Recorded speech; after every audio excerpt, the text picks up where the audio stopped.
is Maureen Lewis. Welcome to my channel, Malu Stories, where I tell you about my experiences inside and outside the classroom. Did I tell you that I was a retired teacher? Well, I am. Now, I want to talk today about the shift system. This started in 1978, the same time I started at my new school, my forever school. Now, there are 2 shifts and 4 campuses. So you can just imagine all the new things that were happening. Now, the first shift began about 7 and ended about 12:15. And the second shift started about 1:15 and ended 6:15.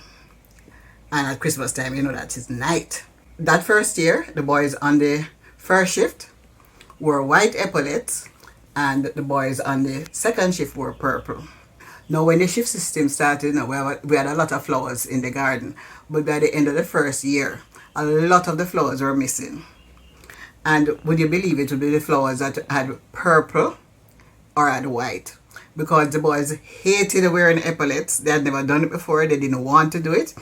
And although the epaulets were to be sewn onto their clothes, they didn't sew them on, they just scotch them on, and sometimes I just pass and box them off their shoulder so that they can see that I know that they didn't have them on. But they would cut up the flowers and put it on the shoulder, so from a distance you couldn't even see that they weren't really wearing epaulets. They went to the extreme that some of them used book leaf to fool us. So I made sure I had needle and thread, so that when I caught them, I just sewed them on. Some of them use press studs to just click them on. Studs, you call them nowadays. So that they stay in place so you can't box them off. But they were to be sewn on. But you see, they didn't want to go on the street and people see them in epaulets for some reason. 2 other adjustments that had to be made were the extension school that they had in the evenings was brought into the day school. And of course, there was a big mixture of learning levels for the students, although they tried to keep each group together so that we could navigate it a little easier. And in addition to that, it was a year after a big fire, so of course a lot of things were lost.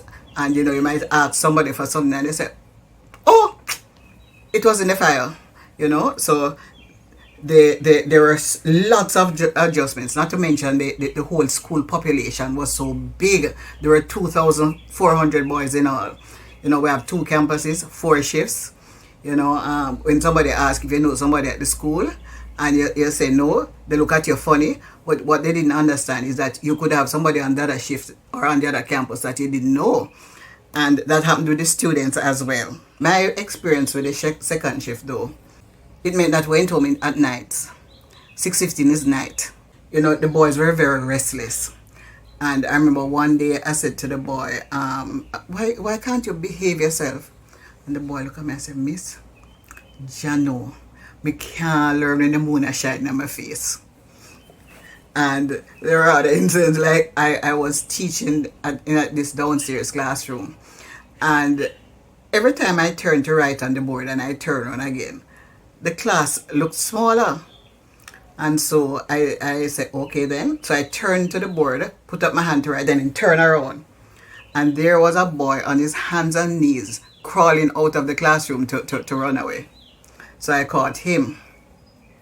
Another thing that I had to contend with in the evening was the racing forms on Wednesdays. Wednesday was race day, and I did not know that school children bet so much on horses. The amount of race forms that I had to confiscate every Wednesday, it wasn't funny. Till if you remember, I mentioned earlier a video where the boy used my lunch money to go bet on horse and then win and then come back and buy my lunch. There was another classroom. Of course, as I said, night came down, so we had to turn on the lights.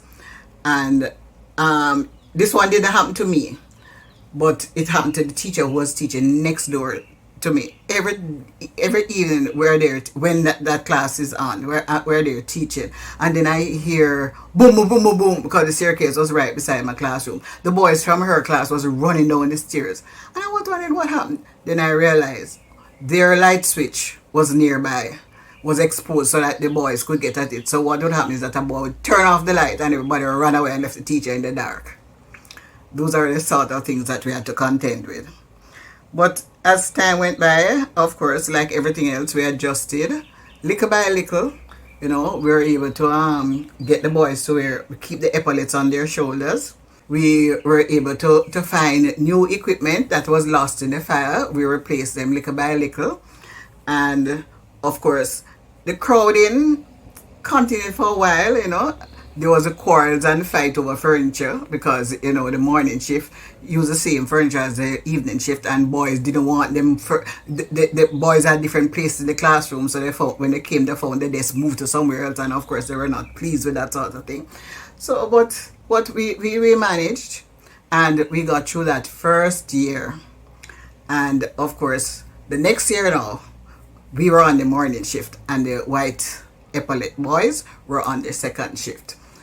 And one of the things we learned though is that we cannot have the students there until 6:15 at night. And so the second year, the times were adjusted. So the shifts overlapped. So while the first shift was in the chapel for worship, the second shift would come in and use the classrooms, or vice versa on whichever days they were. So we were able to finish school at 5:30 instead of 6:15, 5:20. And so that was a little better. And each problem that arose, we tried to fix them until the shift system ran fairly smoothly, but no school liked it. And little by little, each school tried and succeeded in phasing it out. So most schools now don't have shift anymore. I'd like to thank everyone who has been supporting my channel so far. I've reached almost 100 subscribers. So I'd like you to continue to like, share, subscribe to the channel. Many of you have been sharing, and I really appreciate that. I didn't think I would enjoy doing this so much, but I do. Now, many of you have been asking how you can further support the channel. So I have provided a link below that you can use. Many of you know that it's my 107th birthday next week. So if you want to support the decrepit old lady, there's a link below. And if you want to continue to see videos like these, I would really appreciate your support. And thank you so much again, and I hope you continue to enjoy. Bye.